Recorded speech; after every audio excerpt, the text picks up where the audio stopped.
Est-ce qu'il vous arrive souvent de vous sentir épuisé, stressé, d'avoir l'impression de courir sans cesse après le temps, de vous dire que vous n'allez pas réussir à tenir ?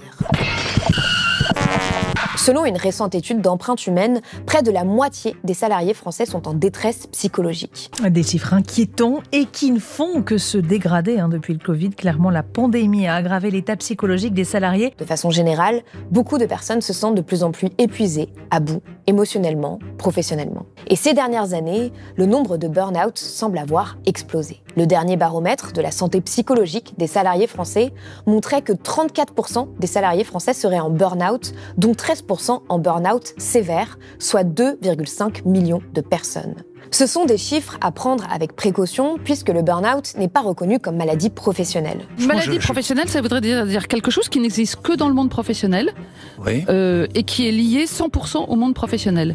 C'est comme si vous disiez la dépression est une maladie professionnelle. Il est donc difficile de poser un diagnostic officiel et d'avoir des statistiques précises.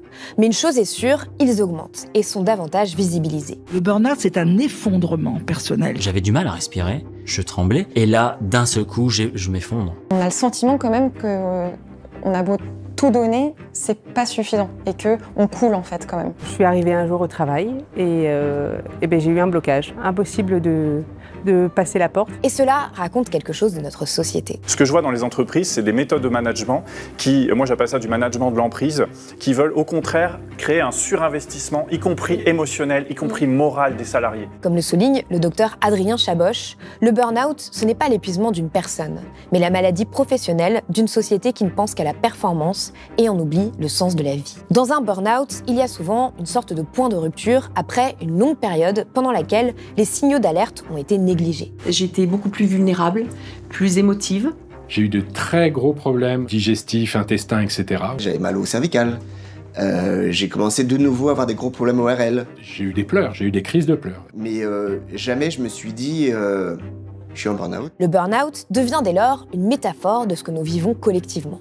On épuise aujourd'hui nos corps, nos têtes, comme on épuise les écosystèmes qui nous permettent de vivre. Et si ces épuisements individuels étaient aussi le reflet d'une société à bout de souffle, d'un monde qui ne tourne plus rond? Et si nous étions collectivement au bord de l'effondrement? C'est la question que pose entre les lignes Nelly Pons dans son livre Le Grand Épuisement. À travers le récit d'un burn-out, elle dresse un parallèle entre l'épuisement humain et celui des ressources, du vivant, qui sont le fruit d'un même système. Du jour au lendemain, l'autrice n'a plus réussi à se lever. Épuisement physique, psychique et émotionnel total. Dans sa reconstruction et son parcours pour apprendre à vivre autrement, elle remet en question nos évidences collectives. En explorant les différentes phases qui mènent au burn-out, l'engagement, le surengagement et enfin l'acharnement qui mène à l'effondrement, elle se demande si nous ne sommes pas en train de traverser collectivement toutes ces phases. S'il ne serait pas temps de réinventer notre société pour faire face à l'urgence écologique, sociale, démocratique et éviter l'effondrement. Alors, de quoi le burn-out est-il le nom ? Comment repenser nos vies et notre société et comment rester debout dans un monde qui vacille? Réponse dans cet entretien Blast avec Nelly Pons.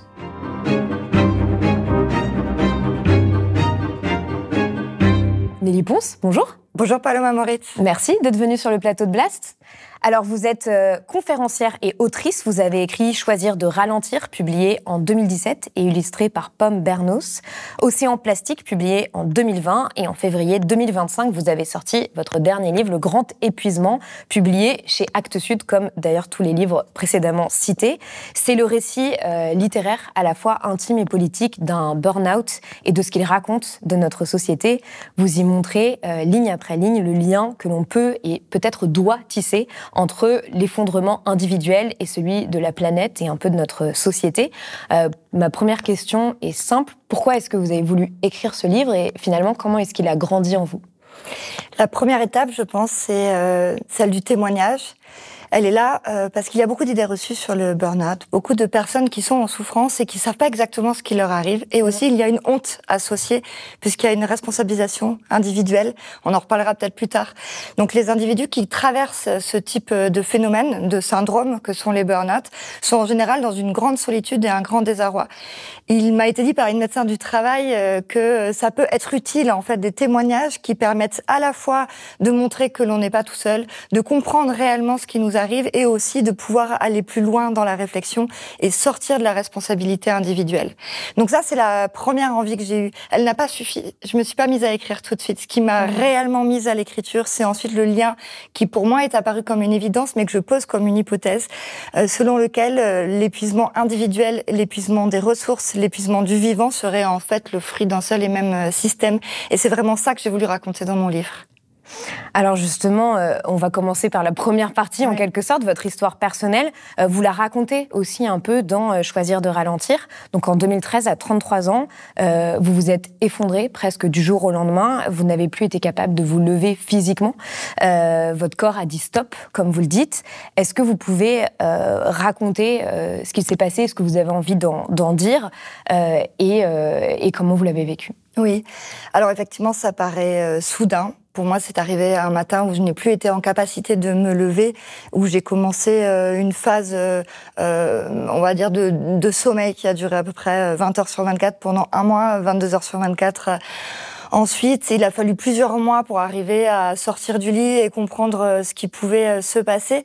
En réalité, c'est quelque chose qui est d'apparence soudaine, mais qui est un processus qui est, on va dire, la phase terminale d'un processus un peu long, sur lequel on pourra aussi également revenir. En tout cas, quand ça nous arrive, on a l'impression de quelque chose d'extrêmement brutal qui est subi et non pas choisi. Et contrairement à ce qu'on peut communément penser du style fais un effort, lève-toi, il y a une incapacité à le faire. C'est-à-dire qu'à un moment donné, le corps ne répond plus à nos injonctions, à notre volonté. Pour moi, par exemple, si le téléphone sonnait, il m'était strictement incapable de me lever pour aller répondre, de lever le bras. Et là, c'est le début d'un cheminement qui est long. Pour ma part, ça a été, on va dire, plus d'un an de maladie dure, un an de convalescence et une 3e année ensuite pour pouvoir retravailler, pour peut-être donner un ordre d'idée et situer un petit peu les choses, pour arriver à faire cuire un plat de pâtes ou à recommencer à lire quelques articles, des bribes d'un livre, il m'a fallu plus d'un an. Donc c'est vraiment une forme d'attaque généralisée sur l'énergie vitale, l'incapacité pour le corps de se mettre en mouvement et aussi pour la pensée et la dimension cognitive de répondre à tout ce qu'on a l'habitude de faire de manière naturelle sans y penser depuis qu'on est né. Oui, alors vous avez quand même fait un burn-out très sévère parce qu'on dit qu'en moyenne c'est 6 mois à 1 an pour se remettre, même si...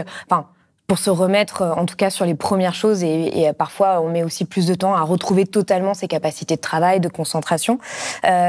Pour simplement quand même donner un peu des clés de compréhension, je vais citer Agnès Martineau-Arbe, qui est médecin du travail, spécialiste du burn-out, et que vous citez vous-même dans Choisir de ralentir, qui dit « Malgré les apparences, le burn-out n'arrive pas du jour au lendemain. Il est l'aboutissement d'un long processus dont les premiers symptômes n'alertent généralement personne. Maux de tête, troubles du sommeil, problèmes de peau, digestion difficile, douleurs cervicales, palpitations cardiaques. De petites choses en apparence, mais qui, à mesure que le temps passe, vont devenir de véritables syndromes. Peu à peu, le plaisir et l'enthousiasme disparaissent au profit de l'anxiété et de l'irritabilité. La dimension professionnelle finit par occuper tout son temps. La personne se retire progressivement de sa vie sociale et familiale. » Finalement, ce que vous racontez aussi dans ce récit, qui n'est pas non plus dans le détail, en quelque sorte, il y a une dimension aussi poétique, c'est que ces signaux d'alerte, vous ne les avez pas vus, d'une certaine manière, vous n'avez peut-être même pas voulu les voir sur le moment, comme beaucoup de personnes. Il y a, dans le processus que décrit Agnès Martineau-Arbe, une phase qui s'appelle la phase de l'acharnement, qui est une phase du déni. Toutes les personnes qui arrivent en phase finale d'un burn-out, comme ça a été mon cas, donc un burn-out dit sévère, passent en réalité par différentes phases. Je vais reprendre, comme elle vient de le dire, il y a d'abord une forme de symptomatologie qui va s'opérer. Ça, on connaît tous. On est sujet au stress, parfois des troubles du sommeil, des maux de tête, des maux de dos. Là où ça va se compliquer, c'est quand on passe à la phase suivante et que le faisceau de symptômes, c'est-à-dire ce qui va être occasionnel, va commencer à devenir chronique. Notre insomnie va s'installer dans le temps, les maux de dos vont finir par être bloquants. Là, c'est le moment où, en général, maintenant, alors moi, c'était il y a 10 ans cet épisode, on était quand même un petit peu moins, les médecins étaient moins formés sur ces syndromes-là, mais normalement, c'est le moment où le médecin va donner un arrêt de travail. Il va dire, là, il est en train de se passer quelque chose, et tout l'objectif, c'est de faire du préventif et d'essayer d'éviter la phase finale. Parce que ce qui se passe quand on continue, effectivement, c'est qu'on entre dans cette phase où on n'est plus en capacité du tout de voir ce qui nous arrive, voire même si notre entourage commence à nous alerter en disant... Tu sais, je commence à m'inquiéter, je trouve que c'est pas très normal, t'as pas l'air dans ton assiette, c'est pas comme d'habitude. On a tendance à répondre oui, c'est vrai, je suis un peu fatiguée, mais comment dire, ça fait aussi appel à une croyance que l'on a comme quoi on est fort, fort au-delà de tout ça, que ces choses-là n'arrivent qu'aux autres et qu'on va pouvoir surpasser les problèmes et qu'à aucun moment notre corps ne peut céder de cette manière-là. En tout cas, moi, j'étais dans cette croyance pour avoir vu des personnes sombrer avant moi. Je faisais partie des infatigables, ce qu'on appelle les infatigables. Et puis, c'est valorisé dans notre société. Ça, c'est une des premières choses sur lesquelles on pourra travailler éventuellement quand on veut essayer de prendre le contre-pied un petit peu de ces processus d'épuisement. C'est cette façon que l'on a de considérer la volonté comme une force, comme une puissance, sauf que quand elle va au-delà des limites corporelles, quand elle va au-delà des limites de l'entendement, ça devient problématique. Et alors, pour arriver au bout de ça, quand on arrive en phase finale, c'est la maladie qui se déclenche. Pour moi, ça a pris la forme qu'on a décrite tout à l'heure. Mais il faut savoir qu'il y a des AVC, il y a des crises cardiaques, il y a des décompensations psychiques, il y a des suicides qui sont des burn-out, qui sont aujourd'hui diagnostiqués comme des burn-out. Donc la maladie va prendre des formes différentes en fonction des individus. Et vraiment, l'enjeu, c'est d'arriver à détecter le processus avant qu'il soit, entre guillemets, trop tard. Oui, parce que justement, on l'a dit, il y a le corps qui se manifeste et on peut négliger en fait justement ce corps qui exprime son épuisement, mais il y a aussi un épuisement psychique très souvent qu'on peut observer assez rapidement de personnes qui ont du mal à se concentrer, qui ont une mémoire immédiate qui est presque inexistante, qui n'arrivent pas à se souvenir de quelque chose qu'on vient de leur dire, qui parfois n'arrivent même plus à lire. Enfin, il y a ça finalement aussi comme signaux d'alerte. Moi, je trouve que la lecture, pour les gens qui aiment lire et qui ont l'habitude de lire, c'est un bon signal que quelque chose va pas. Quand on n'arrive plus à se concentrer suffisamment pour lire, ça montre qu'on est arrivé dans un état de fatigue qui est déjà un petit peu au-delà du normal et de l'acceptable. Donc effectivement, ce qui est important de comprendre, c'est la différence entre les symptômes et les syndromes. Le moment où ça devient un syndrome, c'est le moment où, en fait, les médecins sont en capacité de faire du lien entre toutes les différentes formes de ce qui s'exprime, que ce soit physique, mental ou social, et d'arriver à trouver la causalité, soit dans le monde professionnel, on y reviendra tout à l'heure, soit de manière plus générale. Le syndrome, c'est vraiment le moment où on arrive à mettre en lien un faisceau de symptômes et à dire « Ok, là, je suis en train de comprendre ce qui est en train de se passer ». En l'occurrence, comme les burn-out sont souvent mal connus, ils sont souvent assimilés à des dépressions, puisque la dépression est quasi inévitable quand le corps est cède, en fait, à l'épuisement. Et donc, on a tendance à pas vraiment comprendre ce que c'est, et donc à négliger les symptômes, ou à l'inverse, comme c'est devenu un peu cliché et galvaudé, on peut aussi se dire « Oh là là, je me sens un peu fatiguée en ce moment, je suis surmenée, je suis limite burn-out », ce qui dessert considérablement le sujet, puisqu'en fait, un burn-out peut aller dans une phase finale extrêmement grave, c'est mortel, et de mon point de vue, c'est vraiment important d'essayer de dégalvauder, je ne sais pas si ça se dit, ce sujet, en tout cas lutter contre les idées reçues, pour que les personnes et les soignants qui sont autour d'elles puissent poser le curseur au bon endroit et réagir quand il faut.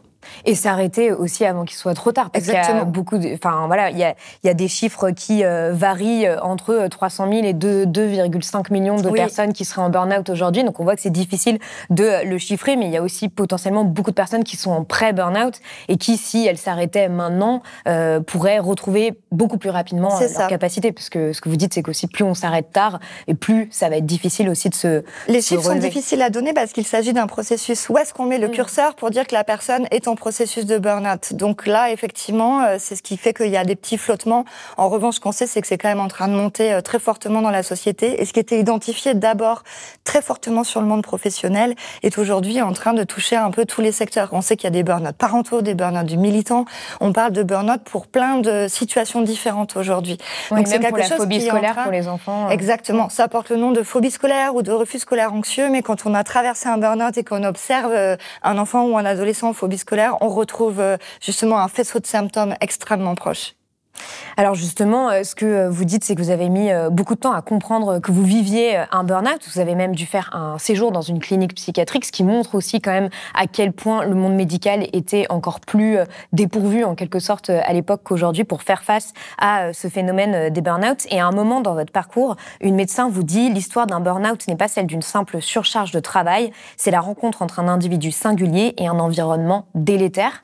Elle est très forte cette phrase. Comment est-ce que vous l'avez reçu et finalement, comment est-ce que vous faites désormais le lien avec cette responsabilité individuelle qu'on met beaucoup sur les personnes qui s'épuisent? Ce moment a été fondamental pour moi et il est vraiment à l'origine de ce livre, puisqu'il est à l'origine des clés de compréhension. C'est arrivé au bout de 2 ans de maladie, donc à un moment où j'étais en convalescence, qu'on m'expliquait que je pourrais pas reprendre ma vie d'avant, mon travail, et j'étais encore dans cette croyance que j'avais quelque part péché, quelque part, que je n'avais pas été assez solide pour le métier qui m'avait été donné, etc. Donc vraiment, j'avais embrassé le côté responsabilisation individuelle que notre société met sur les personnes en burn-out. Là où elle explique que c'est la rencontre entre une personnalité à un moment donné de sa vie et un environnement délétère, ce qu'elle nous dit, c'est qu'il y a une deuxième partie de l'équation. Et si, évidemment, l'individu en question, sa personnalité, son histoire de vie, on sait que ça touche, par exemple, des personnes qui vont être très engagées, avoir un sens de la justice exacerbé, des valeurs extrêmement fortes. Donc il y a des personnalités plus à risque que d'autres, mais il n'y aurait pas de burn-out s'il n'y avait pas d'environnement délétère. Et la compréhension de cette deuxième partie de l'équation a été pour moi un élément clé de la guérison, on va dire, ou de la sortie du tunnel, puisque ça a été commencé à décrypter les causes. Qu'est-ce qui m'a amené dans cette situation? En l'occurrence, j'ai travaillé avec cette médecin du travail, Agnès Martineau-Arbe, à faire un dossier de reconnaissance en maladie professionnelle. Et à partir de là, elle m'a expliqué qu'en fait, le parcours qui avait été le mien était vraiment un cas d'école et qu'on y trouvait tout ce qu'elle appelle les clés de compréhension ou les invariants de l'épuisement. On parle de burn-out depuis le début de l'entretien, mais il faut savoir qu'en français, on dit épuisement. Et sur mon ordonnance, il était écrit épuisement physique, psychique et émotionnel total. On voit qu'il s'agit d'une maladie systémique qui arrive parce qu'il y a des causes systémiques. Et au bout de 2 ans, l'entrée dans la systémique du sujet a été vraiment pour moi salvatrice. Peut-être c'est le moment, si vous avez envie, je peux vous dire quels sont justement ces fameux invariants du burn-out. Oui, les raisons pour lesquelles on n'est pas uniquement sur une question de surmenage ou de personnes qui n'étaient pas calibrées ou qui n'ont pas su gérer ses émotions. Ce que nous dit cette médecin du travail qui a participé à établir le tableau clinique de la pathologie, c'est qu'il y a dans toute situation de burn-out 3 facteurs que l'on retrouve quasi systématiquement, qui sont d'abord les conflits de valeurs. Donc, conflits de valeurs, c'est facile à comprendre. Hein. Quand on est un enseignant et qu'on est là parce qu'on croit profondément à la réduction de l'inégalité, par exemple, par la scolarisation ou par l'enseignement en France, et qu'on se rend compte dans les dernières études que, en fait, le système scolaire est en train de reproduire les inégalités, on est en conflit de valeurs. On s'engage, on fait ces métiers parce que on est animé par un certain nombre de choses, et parfois, dans la manière dont on a à faire notre profession, on est en conflit par rapport à ces choses-là. Ça, c'est le premier point. Le deuxième point, c'est quelque chose d'un peu plus pernicieux, qui est un peu difficile parfois à détecter, c'est l'injonction contradictoire. L'injonction contradictoire, typiquement, c'est par exemple un soignant à qui on va dire fais ton travail, donc fais bien ton travail, donc soigne, mais ne reste que quelques minutes par lit. C'est-à-dire que la personne est en incapacité de répondre aux 2 ordres de manière simultanée. Si elle fait bien son travail, elle reste plus longtemps. Si elle reste moins longtemps, elle fait pas bien son travail. C'est une injonction contradictoire. Et le dernier facteur, qui découle un petit peu de ces 2 premiers facteurs, c'est la perte de sens. Est-ce que, quand on réfléchit, moi je suis très engagée par ailleurs sur des questions d'écologie et de société, je regarde un petit peu tourner le monde, je lis beaucoup, j'étudie. Quand on regarde la manière dont tournent les choses, on se rend compte qu'au-delà du monde du travail, le conflit de valeurs, l'injonction contradictoire et la perte de sens ont envahi toutes les sphères de notre société. L'injonction contradictoire, ça va être par exemple, je suis face à une publicité du dernier SUV qui va valoriser un petit peu, on va dire, me donner envie d'un certain style de vie, de mode de vie, et juste après, on a l'information sur le dernier rapport du GIEC qui nous dit qu'on doit embrasser une forme de sobriété, faire attention au bilan carbone. On a là, en quelques minutes d'intervalle, une injonction contradictoire à laquelle on fait face en tant que citoyen. Et ça, en fait, quand on regarde, c'est partout. Alors, en tant que citoyen, une maman, par exemple, ou un papa qui va faire attention, va acheter bio pour son enfant, mais va trouver que du bio dans un emballage en plastique et va se rendre compte, peut-être 6 mois, 2 ans après, qu'il y a une migration de produits chimiques, que du coup, le produit est contaminé. Enfin, en fait, on vit dans une société qui est complexe et qui nous amène ces paradoxes de manière permanente. Sur le plan politique aussi, ça va être un président qui va dire au grand rassemblement autour de l'océan, oui, on va protéger, on va faire attention. L'océan, berceau de l'humanité, berceau de notre civilisation, au bord de cette Méditerranée chérie, c'est aussi le cœur de nos combats climatiques. Et puis au grand rassemblement sur les nouvelles technologies, oui, on va y aller, on va accélérer. L'Europe et avec le Canada va accélérer, la France va accélérer, et donc pour nous, la France, on annonce demain à ce sommet 109 milliards d'euros d'investissement dans l'intelligence artificielle sur les prochaines années. On n'est pas en capacité de faire les deux choses en même temps. Et c'est ça qui rend malade. Ce que m'a expliqué cette médecin du travail, c'est que vraiment, c'est l'endroit en fait, où il y a quelque chose qui va se gripper dans le rouage. On peut s'engager, on peut se surengager, on peut se lever le matin parce qu'on est animé par un certain nombre de valeurs. Mais à un moment donné, si on est en incapacité d'être aligné, dans une certaine mesure, évidemment que l'alignement parfait n'existe pas, il y a un moment où ça commence à grincer. Et de fil en aiguille, c'est des choses qui amènent le corps à céder. Mais d'ailleurs, oui, sur l'épuisement au travail, les sociologues insistent beaucoup sur cette notion d'injonction contradictoire qui souvent est l'élément déclencheur d'un épuisement ou d'un burn-out parce que, par exemple, on va aussi demander à des travailleurs d'être hyper performants, mais en même temps d'être un peu détachés vis-à-vis de leur travail, enfin, qu'il y a quelque chose d'un peu absurde. Dans une chronique sur France Inter en avril 2025, le docteur Adrien Chaboch expliquait « Le burn-out, ce n'est pas l'épuisement d'une personne, mais la maladie professionnelle d'une société qui ne pense qu'à la performance et en oublie le sens de la vie. » Finalement, si on revient à votre parallèle avec les questions sociétales et écologiques, on peut dire aussi que c'est cette vision des choses qui mène la société et la planète au bord du burn-out. Complètement. Moi, je suis complètement en phase avec ce que vous venez de lire. C'est vraiment ce que j'ai pu à la fois expérimenter dans ma chair et ensuite, quand j'ai cheminé vers des éléments de compréhension, vu ce lien au-delà du monde du travail, parce qu'on parle beaucoup du travail, mais en fait, la société elle-même est devenue une injonction contradictoire aujourd'hui. On pourrait dire que si on transpose ce que vient d'individu sur un plan collectif, on pourrait par exemple poser l'hypothèse selon laquelle le faisceau de symptômes qui deviendrait syndrome serait que tous les acquis sociaux que l'on a eus par exemple au cours du XXe siècle, ou les acquis de manière générale, qui étaient la baisse des inégalités, la baisse de la faim dans le monde, l'éloignement des guerres, en tout cas sur le territoire européen, tout ça est en train de repartir en arrière avec force. On assiste à nouveau à l'augmentation des inégalités, à l'augmentation de la faim dans le monde pour la 5e année consécutive. On assiste également au retour du fascisme, au retour des guerres. Et en fait, ce seraient les syndromes qui nous montreraient qu'on passe dans une phase, je trouve, aujourd'hui d'acharnement, qui ressemble très fortement à ce que peuvent vivre des individus que nous serions de faire sur un plan collectif. Et si on transpose ces choses-là sur le plan écologique ou sur le plan de l'état de la planète aujourd'hui, on peut tout à fait s'inspirer des limites planétaires pour se dire que les symptômes de ce que on vit et de ce que le vivant vit aujourd'hui sont le dépassement les unes après les autres des 9 limites planétaires dont vous parlez régulièrement sur Blast, sur lesquelles on pourra éventuellement revenir. Mais c'est tout l'analyse des grands équilibres planétaires qui permettent l'habitabilité de la Terre pour notre espèce et tout un tas d'autres espèces telles qu'on les connaît aujourd'hui. Nous sommes méticuleusement en train de dépasser les limites planétaires les unes après les autres. Et ce serait aussi un ensemble de symptômes en train de devenir syndrome qui montrerait que, pour moi, on est peut-être en train de cheminer vers un burn-out collectif et généralisé. Oui, alors simplement pour revenir sur les limites planétaires, donc elles ont été identifiées par le Stockholm Resilience Center en 2009 et c'est les limites à ne pas dépasser pour préserver les conditions de vie sur Terre, tout simplement. Donc exactement. On peut aussi bien citer l'acidification des océans que le cycle de l'eau, que le changement climatique ou l'extinction de la biodiversité.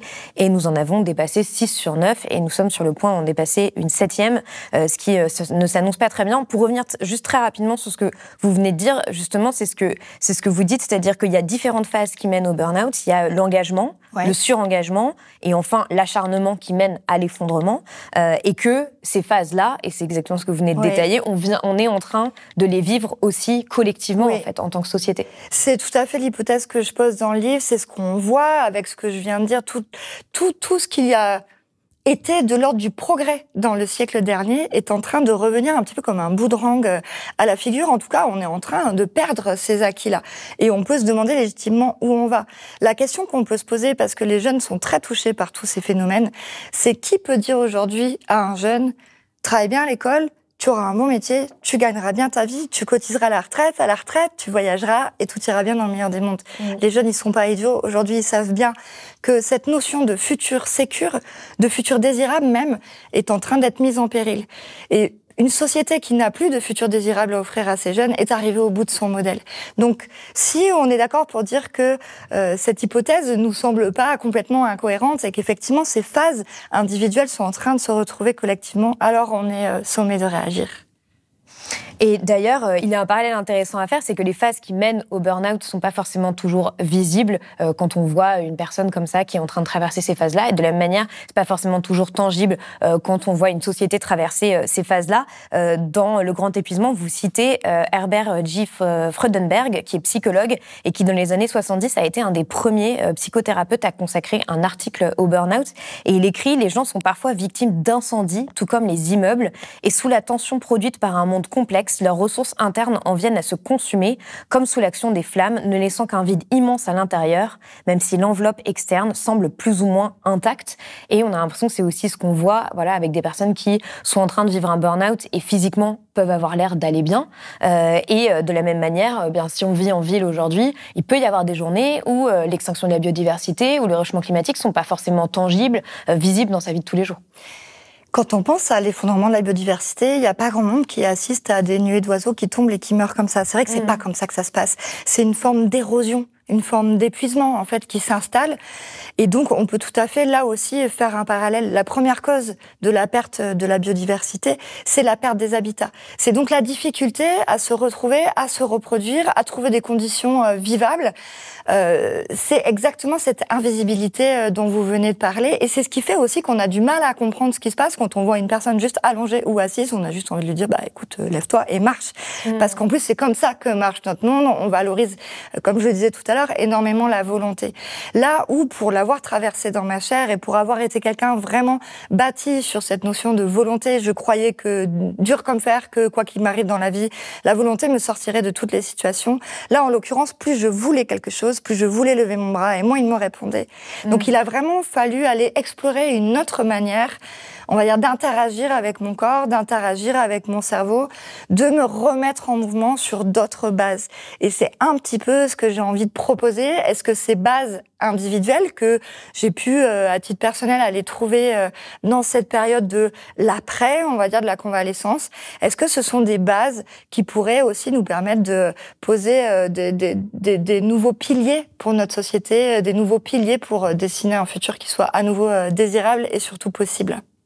Oui, et à la fois, ça pose des questions presque philosophiques aussi, puisque, on l'a un peu dit, hein, si on transpose les signaux d'alerte du burn-out à ceux de notre planète, ils sont complètement négligés aujourd'hui.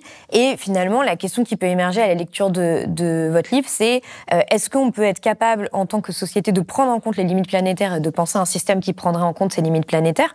On peut penser, par exemple, à ce que propose Kate Raworth, qui est l'économie du donut, donc une économie qui s'insérerait dans ces limites planétaires tout en garantissant les droits humains les plus fondamentaux, comme le droit à l'éducation ou la lutte contre les inégalités. Comment est-ce qu'on peut prendre en compte ces limites planétaires si on ne parvient pas, en tant qu'individu, à prendre en compte nos propres limites, en fait, et être conscient que nous avons des ressources limitées aussi et que notre corps ne peut pas résister à tout? C'est un des piliers pour moi en tout cas, ce que j'ai envie de transmettre avec ce livre, c'est cette notion-là de réintégrer la limite. De la réintégrer à la fois à titre individuel, dans le respect de ce que la vie nous a donné, c'est-à-dire nos corps. Ils sont pas juste les réceptacles de notre volonté faits pour nous amener là où on en a envie. Ils ont une intelligence propre, ils ont des limites aussi qui sont propres. Et moi, ce qui m'est resté plus qu'une honte sociale, puisque j'ai eu la chance de pas vraiment ressentir une honte sociale quand j'ai traversé ce burn-out, mais en revanche, ce qui m'est resté, c'est une honte d'avoir amené mon corps au-delà de ses limites. Vraiment quelque chose comme si j'avais fait ombrage à l'intelligence de la vie en ne respectant pas tout simplement le fait que nous avons des ressources finies. Et effectivement, de manière collective, réintégrer la limite, ça serait... Alors les limites planétaires, telles que vous les avez définies, sont un outil, un levier. Il y en aura sûrement de meilleurs qui vont arriver par la suite. Mais aujourd'hui, je trouve que c'est le cadre que l'on peut se donner le plus pertinent qui soit. En revanche, ça nous demande de travailler sur un certain nombre de représentations que l'on a. Puisque quand on parle de poser un cadre ou de poser des limites, aujourd'hui, dans notre société, c'est de l'écologie punitive ou c'est du punitif tout court. Donc, c'est voir comment, en fait, c'est l'anti-rêve américain. Le rêve américain, c'est Sky is the limit. C'est vraiment arriver sur Earth is the limit et retravailler à partir de cette base. Le mode de vie américain n'est pas négociable. Voilà, peut-être qu'il faut commencer à le négocier, effectivement, et à travailler ça dans, évidemment, une question d'équité et d'égalité et de justice sociale. Mais ce que ça nous raconte aussi, c'est de se dire, quand on voit tout ce à quoi on dit non, quand on travaille sur la question de la limite, il faut aussi regarder tout ce à quoi on dit oui. C'est-à-dire que c'est pas qu'une question de privation, c'est aussi une question de se réapproprier un certain nombre de choses, à la fois sur un plan individuel, mais aussi collectif et structurel que l'on a mis de côté. Je donne un exemple, la relation.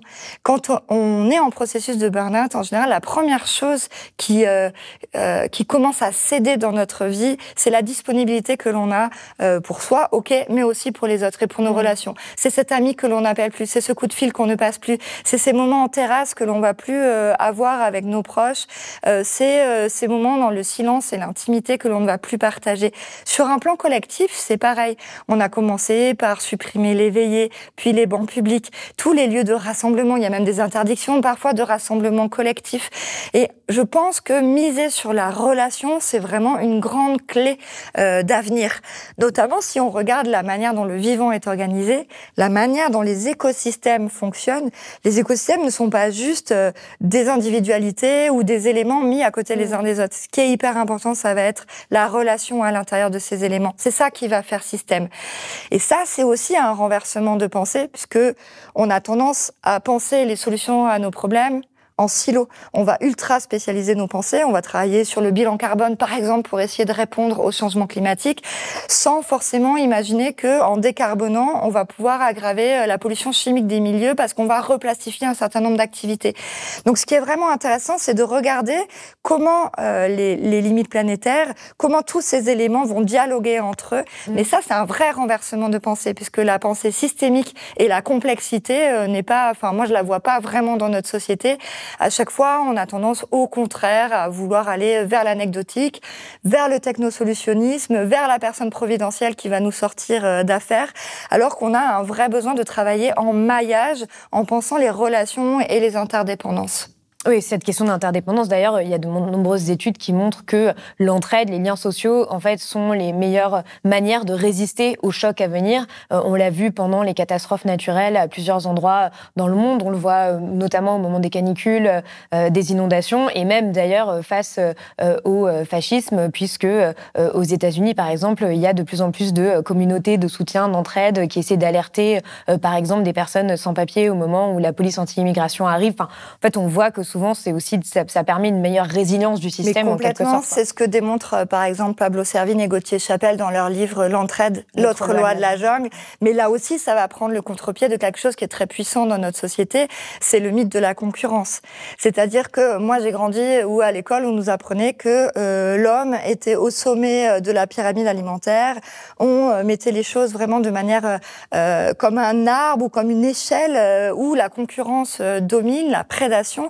Or, si elle existe dans la nature, depuis, la science a largement démontré que l'évolution est quelque chose de buissonnant, qu'elle est liée à de la coévolution avec des dynamiques d'entraide et de coopération dans tous les systèmes. Donc, on aurait vraiment intérêt, effectivement, à s'inspirer de ça, et je suis pas étonnée qu'il y ait des études qui montrent que ce soit beaucoup plus performant.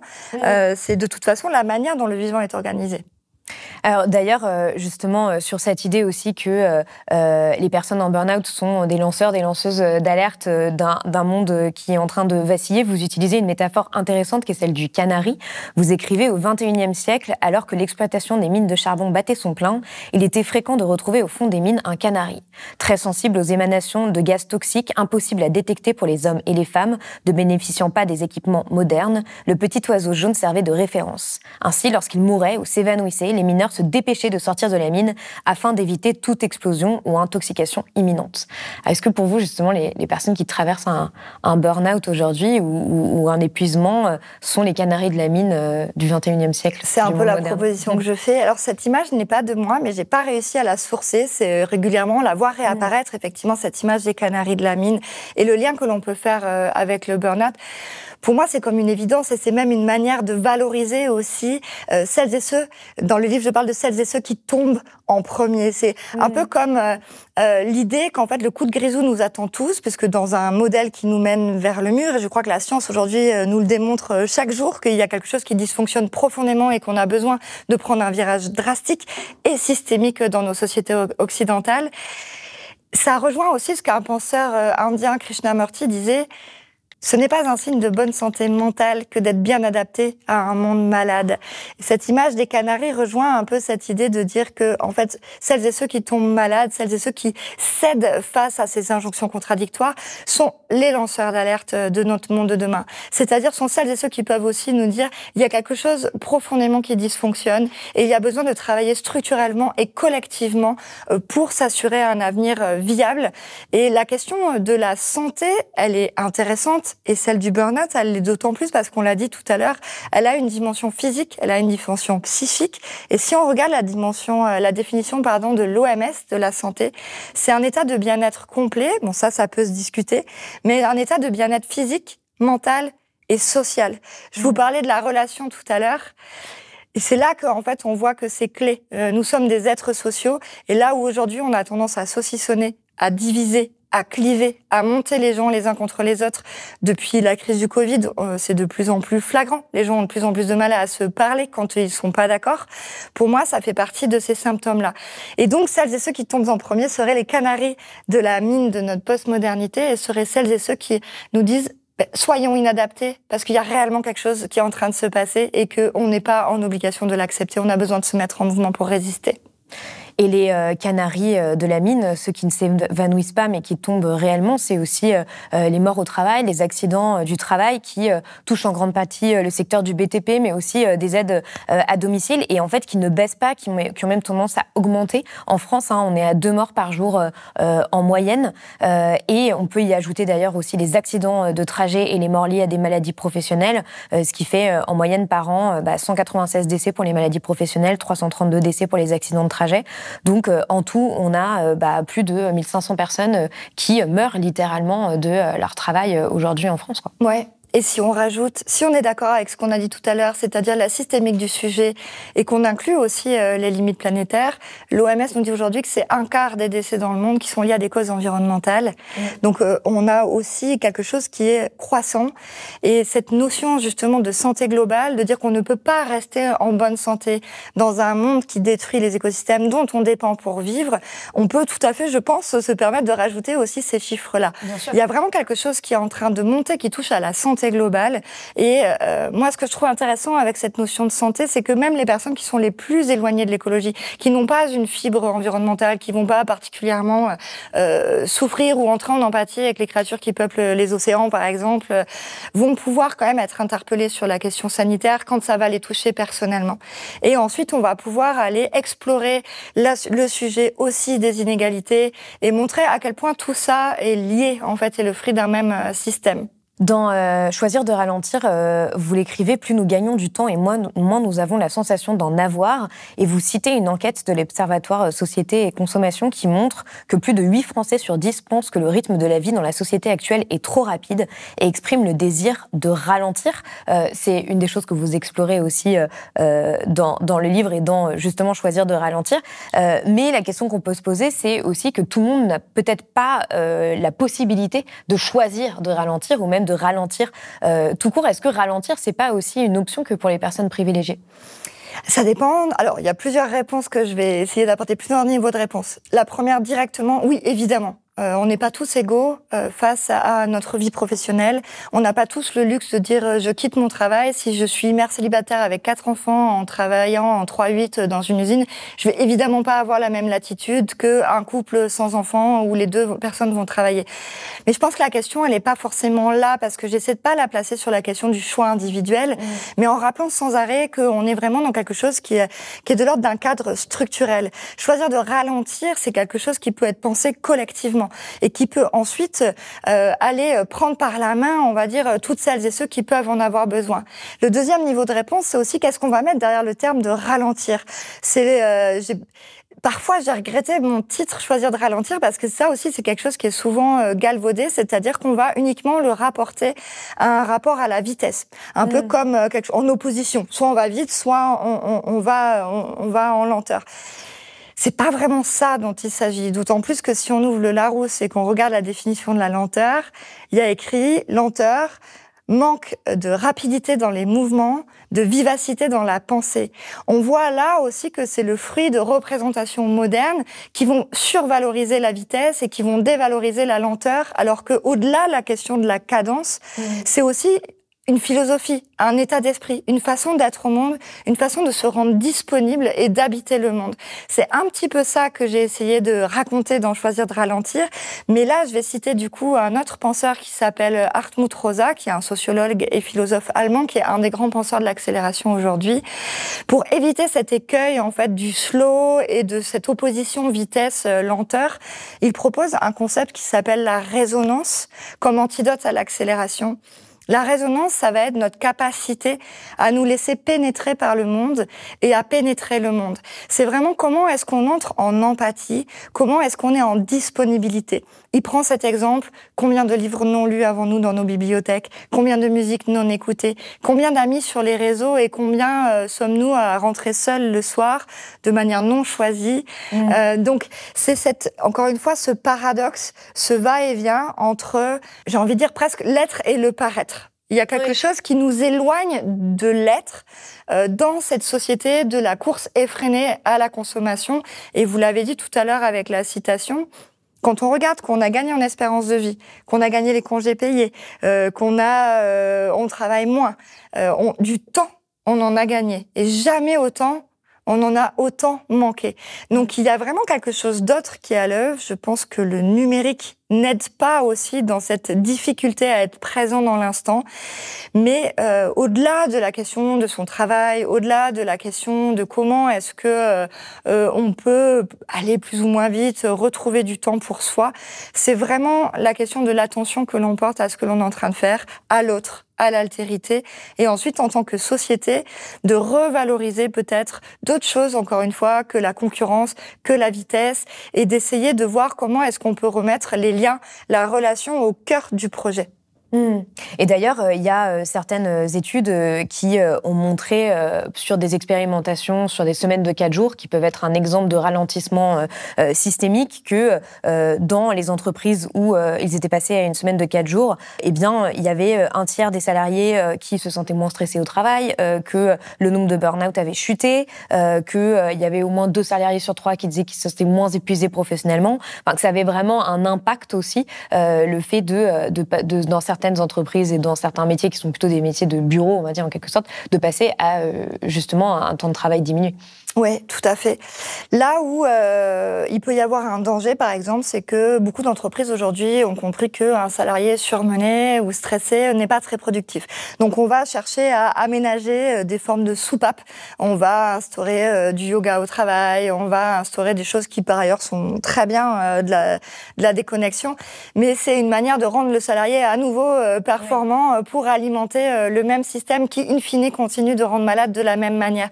C'est là qu'il y a besoin aussi de travailler sur un renversement de représentation plus profond et de voir qu'on ne peut pas se contenter d'aménagement en surface, mais effectivement, comme vous me l'avez dit, ça questionne profondément notre rapport au travail, au temps de vie qu'on lui dédie, mais même au-delà du travail, c'est aussi la finalité. Pour qui, pourquoi travaillons-nous aujourd'hui? À quel système dédions-nous tout ce temps? Quand on voit que c'est un système qui commence à nouveau à réaugmenter les inégalités, à réaugmenter la faim dans le monde, là, on retombe dans les conflits de valeurs, on retombe dans l'injonction contradictoire. Et donc, même si on va travailler un peu moins, on est en meilleur état pour le faire, c'est reculer de mon point de vue pour mieux sauter. Je crois que profondément, il y a besoin aussi aujourd'hui de se demander quel est le projet. Et le projet qui a été celui du XXe siècle doit changer complètement à l'orée du XXIe siècle et de voir comment est-ce qu'on n'est pas juste dans des aménagements et qui seraient des injonctions supplémentaires. Parce que ça aussi, on a montré que ça mettait une pression sur les gens. Tu dois à la fois travailler, être efficace, à la fois savoir te reposer, savoir prendre du recul émotionnellement, savoir... voilà. Donc il y a vraiment là un maillage et un équilibre qui est assez délicat à trouver et qui, je pense, peut retrouver du sens si on se demande quel est le projet. Oui, ce qui est intéressant, c'est que finalement, on voit que c'est à peu près les mêmes processus qu'on peut traverser dans une reconstruction, dans un burn-out, qu'on doit traverser en tant que société. C'est-à-dire, finalement, faire une pause, se demander, parce que souvent, les burn-out, et vous l'avez dit, parfois, c'est une dissonance cognitive, c'est l'impression de ne plus être au bon endroit dans sa vie aussi, d'une certaine manière. Donc, c'est de faire une pause et de se demander, finalement, qu'est-ce que j'ai envie de faire, où est-ce que je veux aller. Et on est aussi dans une société qui ne prend jamais le temps de cette pause, même de ces débats démocratiques pour se demander où est-ce qu'on veut aller en tant que société. C'est sûr, ça demande un peu de recul. Et moi, je pense que la crise écologique, la crise migratoire, la crise climatique est, au niveau sociétal, vraiment le moment où on doit commencer à se reposer sérieusement ces questions. À titre individuel, comme vous l'avez dit tout à l'heure, chacun n'a pas la même latitude, n'a pas les mêmes outils, n'a pas le même entourage, n'a pas les mêmes moyens. Ça peut pas, encore une fois, reposer sur les individus. C'est vraiment collectivement qu'on doit travailler sur ces questions-là. Et la question du projet, c'est aussi, moi, je ramène encore une fois celle de la jeunesse et de voir comment est-ce qu'ils peuvent aussi participer à cette construction-là. Alors, il n'y a pas une seule jeunesse, il y a des jeunesses, on est bien d'accord, mais l'explosion des dépressions dans les plus jeunes âges, de ce qu'on appelle les phobies scolaires, nous montre qu'il y a quelque chose qui est de l'ordre de l'horizon bouché et qu'il y a besoin de réouvrir ces choses-là sur des critères à redéfinir ensemble. Si on prend cette question de l'injonction contradictoire, par exemple, et qu'on revient au rapport Meadows, qui depuis 1972 nous dit que la croissance infinie dans un monde fini est impossible, on peut presque se dire que notre modèle économique est une injonction contradictoire en soi. Donc moi j'aime bien cette notion d'injonction contradictoire parce que quand on commence à réfléchir par ce prisme-là, on voit bien tout ce qui dysfonctionne de manière évidente par essence. Et donc c'est de dire en fait quel serait le nouveau critère. Alors moi je suis pas économiste, mais les économistes peuvent travailler sur quel serait le nouveau critère d'économie. Éloi Laurent propose par exemple que ce soit la santé qui soit un nouvel indicateur. Si je suis génial. Si je suis biologiste, je vais me demander quels sont les critères. Si je suis dans l'analyse du cycle de vie des matériaux, je vais par exemple travailler sur le cahier des charges qui prend en compte les limites planétaires et pas juste le bilan carbone de nos matériaux pour réfléchir à comment est-ce qu'on s'organise en tant que société, comment est-ce qu'on partage. Enfin voilà, je pense que dans chaque corps de métier... les économistes de la post-croissance parlent aussi de comment est-ce qu'on peut repenser notre société autour de la satisfaction des besoins et le contentement en fait de façon générale et la dignité humaine. Voilà, la dignité humaine et de manière beaucoup plus globale aussi le vivant. Parce qu'on n'est pas la seule espèce mise en danger dans ce processus-là. Et donc, il y a besoin d'avoir une solidarité aussi interespèces pour cheminer.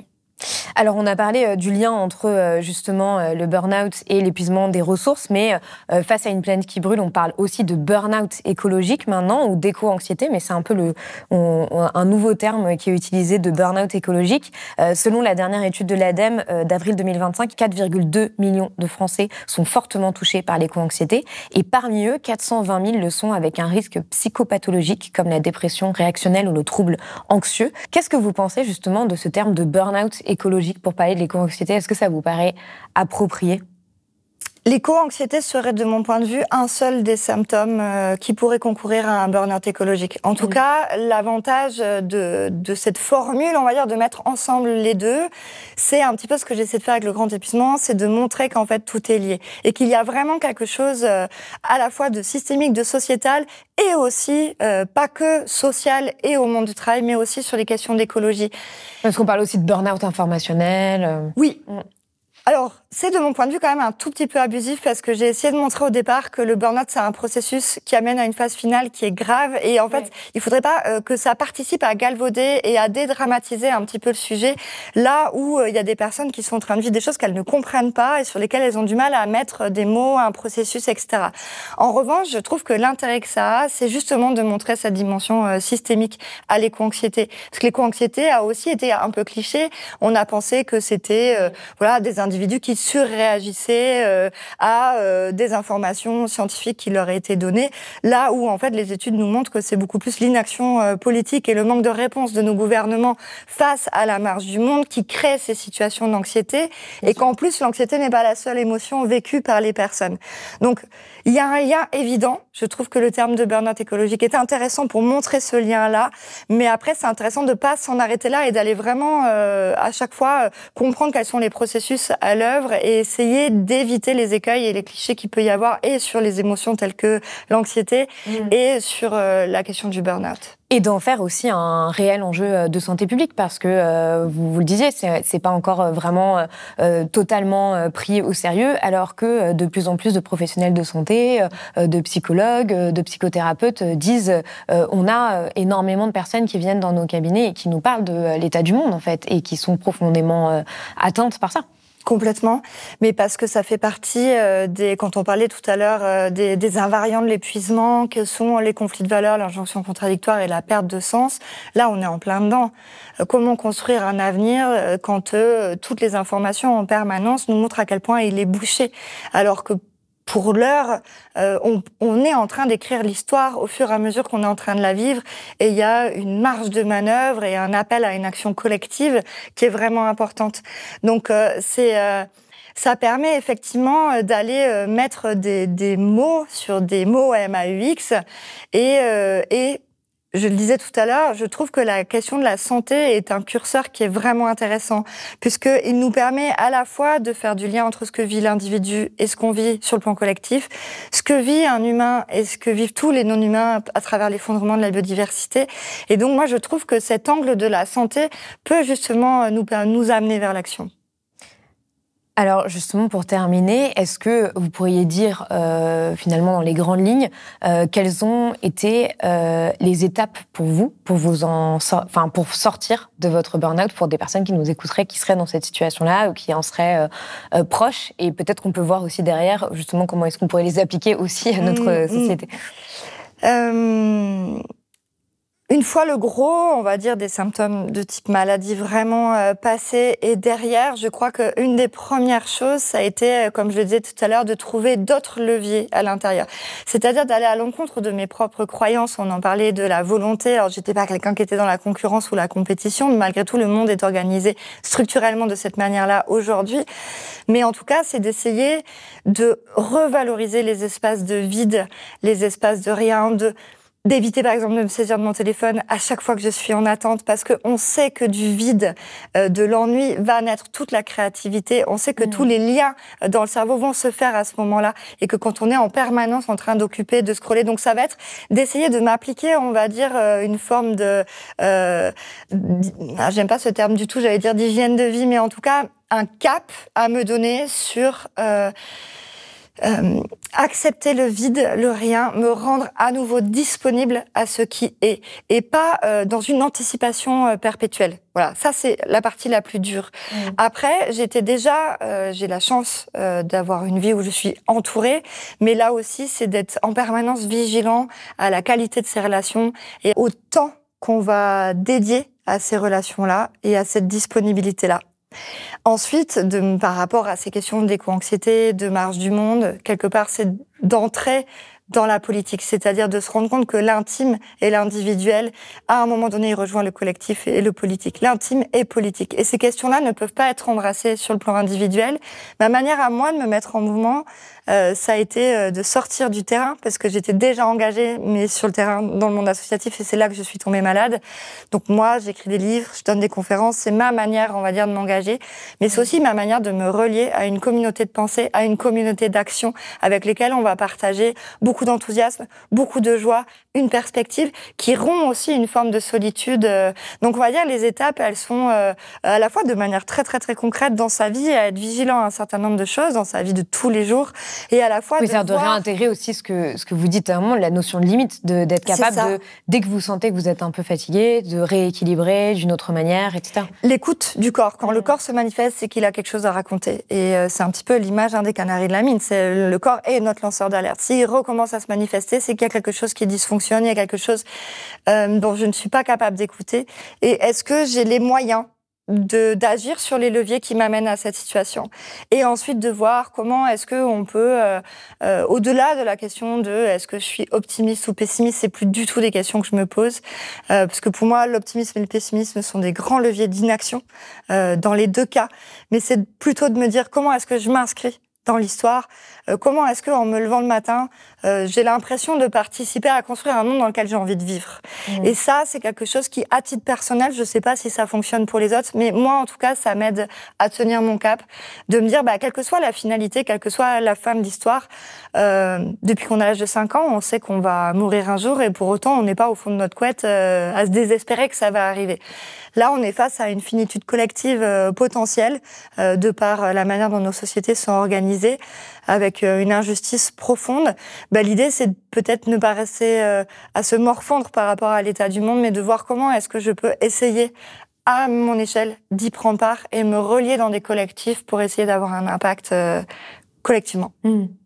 Et alors justement, comment est-ce que ce que vous avez appris de votre burn-out et de vos recherches peut s'appliquer à nos sociétés, à la façon de faire face à l'urgence écologique, à l'effondrement des écosystèmes, à un néolibéralisme débridé? C'est-à-dire que si on reprend les phases que vous évoquiez tout à l'heure qui mènent jusqu'à l'effondrement, l'engagement, le surengagement, l'acharnement, l'effondrement, quelles seraient les phases inverses d'une certaine manière si vous en avez identifié?